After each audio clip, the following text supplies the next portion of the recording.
Altimeter 9986, runway 13 right, clear to land, wind 04012, gust 17.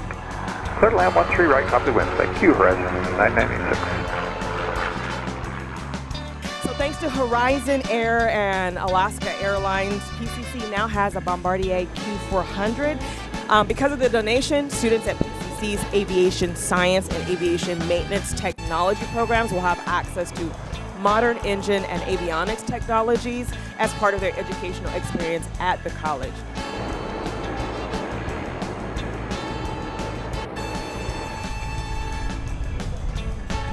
The focus of Portland Community College in so many different ways, and certainly with the aircraft technician program, is workforce development.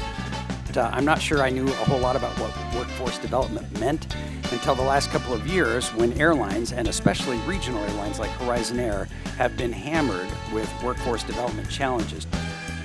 This is like 2 years in the making. The last time this airplane flew was July of 2020, right? It came to Portland, it parked, and I came up with this idea. Hey, how about donating this aircraft to Portland Community College? This is about training our students for tomorrow, right? It's about aviation in the future. So this type of activity fits right in line with our goals for supporting aviation, for supporting the next generation of aviation, and for supporting the training that's going to need to go into those folks who are going to move on to our airlines or anywhere else in the aviation industry.